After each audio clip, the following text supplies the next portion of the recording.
تاسو ما 24 घंटे پرانان هر دغه کې غیرت خبرې کوي بڑغا بات سن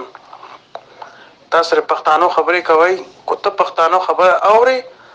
بیا باور پښتون چې کوم دی هغه د سور سپرم نه پیدا لري شي نه پیدا لري د سور سپرم نه پښتون پیدا لري زه کول شي وکا پاسترد السلام علیکم زما ګراني مینوالو زه فیضان ګلستان یو ځل بیا حاضر یم ملګرو زما چې کوم نننی ټاپک دی هغه دا دی دا یو اجړه پړوا یو غټ کنجر چې کوم په کینیډا کې ناست دی او دی پښتنو ته لګیا دی کنځلې کې چې پښتون د دې شي نه پیدا دی دغه شي نه پیدا دی زه خو دې اجړه ته وایم اجړه خبره مې وره پښتون یو نر سړی دی یو نر قوم دی یو بهادر قوم دی او ته د پښتون په باره کې داسې غلط ملس غلط الفاظ استعمالې خو خبره داسې ده که نه چې کم سړی د یو سړي نه پیدا وي د یو پلار نه پیدا وي هغه دا کچه خبره نه کوي خو ته خو د سلو نه پیدا یې هغه هم د انګریزانو نه پیدا یې او سلو نه پیدا یې ځکه ته داسې غلطې خبرې کوي ته چې د یو نه پیدا وې نو تا به دا غلط الفاظ به نه استعمالولې او تا دا خبره کړې وه چې مونږ پاکستان نه راغلي یو بیکګراونډ ستاسو پښتون دی چې ستاسو بیکګراونډ پښتون دی او چې پښتون وي نو هغه پښتنو ته داسې خبرې کوي ته پښتون نه او ته د سلو نه پیدا یې تا ځکه داسې غلط الفاظ غلط ملس او کچه خبرې تا وکړې او بله خبره دا ده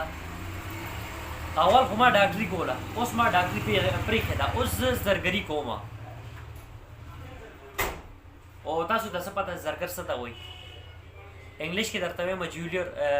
اوس زه د جولري په دوکان کې ما جولیر یم نو میخکې به دله یو داسې در کومه که نه نو ستا دا ټول چینجي به بهر روځي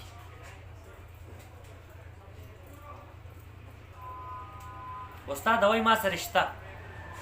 دا غلط ملس غلط الفاظ ته استعمالې که نه دا به در کونه کې به ومنډمه درله او دوباره پښتون ته داسې غلط خبرې به ته نه کړي چې ته د یو نه پیدا وې نو تا به داسې غلطې خبرې به نه کولې کچه ملس به دې نه کولې و د کافر زویه کافر هم داسې کچه خبره نشي کولی چې څنګه ته کوې خو بدنسل یې که نه کمزات ځکه ته داسې خبرې کوې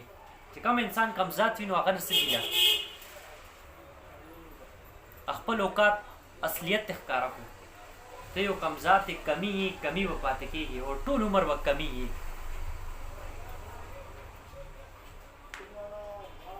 بس ملګرو زما د خنزیر بړوا ته دا میسج دا پیغام و چې دې پښتنو ته څنګه کنځلې کوي او څه د ده نظریه پښتنو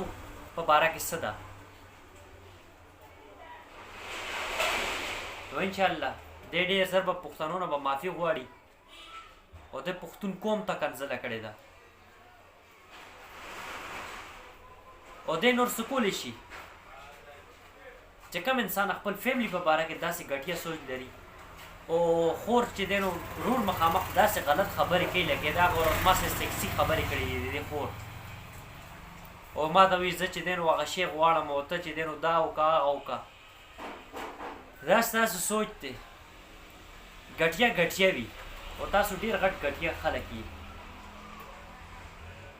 مړ به شي خو هغه شی به دله نه در کومه ړنده به ګرځې هغه شي دپاره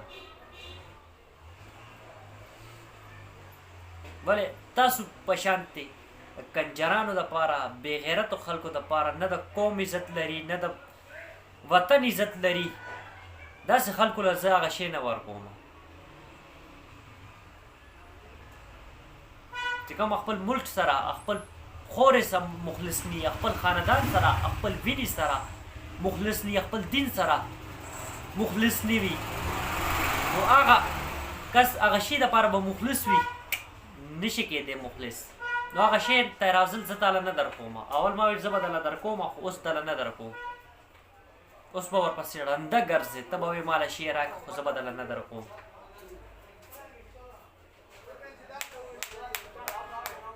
ولې چې ستا رور چې کومې خبرې کړي دي که نه پښتنو ته نو ستاسو د هغه شي قابل نه ته چې مړه کېږي که نه ته وایې چې دی نو هغه شي سره لږ شان دی چې دی نو زما بدن کې سا پیدا کېږي نو ځکه به هم دله نه در کوم دا خبرې دي ولې چې تاسو پښتنو ته کنځلې کړي سپک نظر تاسو کتلی دی پښتون ته چې کم کس پښتون ته سپک نظر باندې ګوري نو بیا هغې سره دا عمل کېږي صحیح شو ملګرو چې ویډیو مو خوښه شوي نو لایک یې کړئ خپل دوستانو سره شیر کړئ او انشاءالله دی ډېر زر به پښتنو نه معافي غواړي د لوی الله په امان والسلام